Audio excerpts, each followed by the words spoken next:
જય શ્રી કૃષ્ણ. આજે આપણે બનાવીએ છીએ મેંગો ગુલાબ જાંબુ. એના માટે કેરી, રવો, ખાંડ, ફ્લેવર માટે એલચી અને આલમંડ લેવામાં આવી છે. એક જ કેરીમાંથી આપણે આજે બનાવીશું.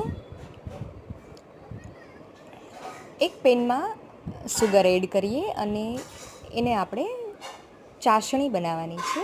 જસ્ટ ઓગાળવાનું છે. આને 2 કપ પાણી એડ કરી દઈએ અને ધીમે ધીમે બબલ્સ આવે ત્યાં સુધી આપણે એને સ્ટર કરતા રહીશું. અને ચિકાસ પકડે એટલું જ આપણે ઓગાળવાની છે ખાંડને. ખાંડ ઓગળી જાય ત્યારે ચેક કરી લઈશું. હવે એક પેનમાં 1 સ્પૂન ઘી એડ કરીએ અને મેંગોનો પલ્પ રેડી કરી અને એને આપણે ધીમે ધીમે સ્ટર કરતા રહીશું. થોડી કન્સિસ્ટન્સી બની જાય ત્યાં સુધી સ્ટર કરતા રહેવાનું છે. જોઈ શકો છો, હજી આપણે વધારે થોડું સ્ટર કરવાનું છે.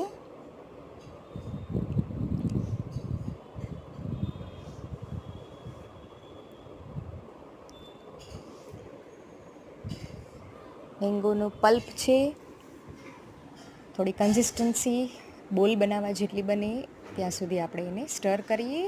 હવે એમાં રવો એડ કરીશું. આપણે રવો એડ કરી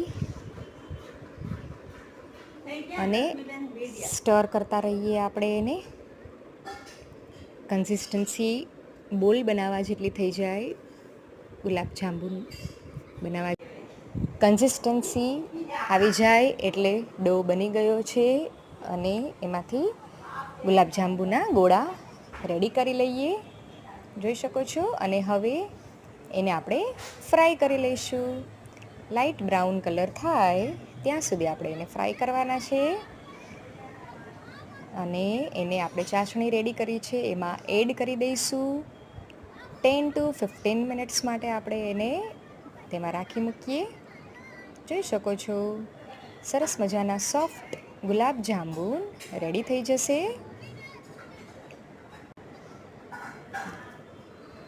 થોડી વાર પછી આપણે હવે ચેક કરીએ, ચાસણી અંદર ઉતરી ગઈ છે. તો જોઈ શકો છો, આપણે એને ગાર્નિશ કર્યા છે આલમંડથી અને સરસ મજાના જાંબુ સોફ્ટ બની ગયા છે.